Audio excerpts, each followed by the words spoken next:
நம்ம சிம்ரனுக்கு கிட்டத்தட்ட 50 வயசு ஆயிடுச்சு. ஒரு காலத்துல தமிழ் சினிமாவையே தன்னுடைய கட்டுப்பாட்டுல வச்சிருந்தாங்க. இவங்க நடிக்காத நடிகர்களே இல்லைன்னு தான் சொல்லணும். இப்ப இருக்க நடிகர்கள் கூட அவங்க கூட அந்த காலத்துல வந்துட்டு ஜோடி சேர்ந்து நடிச்சவங்க தாங்க. ஸோ அவ்வளோ ஃபேமஸாக இருந்தாங்க. இப்போ கூட பார்த்தீங்கன்னா சமீபத்தில் ஒரு விருது வழங்கும் மேடையில் ஏறி பயங்கரமாக பேசி பட்டையை கிளப்பியிருந்தாங்க. ஜோதிகாவுக்கெல்லாம் பயங்கர நோஸ் கட்டை கொடுத்துருந்தாங்க. அது மட்டும் இல்லாமல் இப்போவும் பயங்கர பிஸியாக நடிச்சு வந்துட்டு இருக்காங்க நம்ம சிம்ரன்.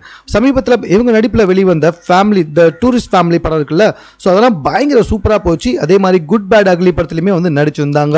ஸோ சிம்ரனுக்கு கிட்ட 50 வயசு ஆயிடுச்சுங்க. அவங்களுக்கு வயசு ஆயிடுச்சுன்ட்டு வர படத்தெல்லாம் நம்ம பார்த்தாலே தெரியுது, ஓ நம்மளுடைய பழைய காலத்தில் இருந்த ஹீரோயினுக்கு வயசாயிடுச்சுப்பா அப்படின்னு சொல்லிட்டு.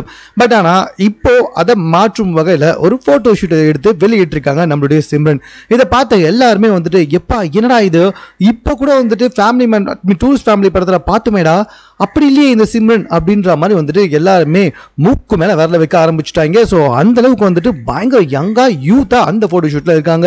இந்த ஃபோட்டோ ஷூட்டில் சிம்ரனுக்கு இப்போ 50 வயசுலாம் வாய்ப்பே கிடையாது, ஏதோ 30-35 வயசு தான்ப்பா இருக்கும் அப்படின்னு சொல்கிற அளவுக்கு அந்த ஃபோட்டோ ஷூட்ஸ் இருக்கு. எப்படி சிம்ரன் இவ்வளோ இளமையாக மாறினாங்க அப்படின்னு நிறைய பேர் அந்த ஃபோட்டோ ஷூட்டை பார்த்து கமெண்ட் பண்ணி வந்துகிட்டு இருக்காங்க. எல்லாமே மேக்கப் தான், நமக்கு எல்லாருக்கும் தெரிஞ்ச விஷயம் தான். பட் என்னதான் மேக்கப் பண்ணாலும் 50 வயசுலேருந்து 35 வயசு லேடியாக வந்துட்டு மாற முடியும்னா அது சிம்ரனால் மட்டும் தான் முடியும். கொஞ்ச நாளைக்கு முன்னாடி குஷ்புலாம் கூட பண்ணாங்க, பட் அந்த அளவுக்கு அது ஒர்க் அவுட் ஆகலை. பட் சிம்ரனுக்கு ரொம்ப ஆப்டாகவே இருக்கும். சிம்ரனுக்கு கிட்டத்தட்ட 15 வயசு குறைஞ்சு 35 வயசு லேடியாக அந்த ஃபோட்டோ ஷூட்டில் தெரியுறாங்க. இது சம்பந்தமாக உங்கள் கருத்து என்னன்றதை நீங்கள் கமெண்ட்டில் தெரியப்படுத்துங்க. மேலும் இது போன்ற செய்திகளை கூட தெரிந்து கொள்வதற்கு நம்ம சென்னை சேனலை சப்ஸ்கிரைப் பண்ணுங்க.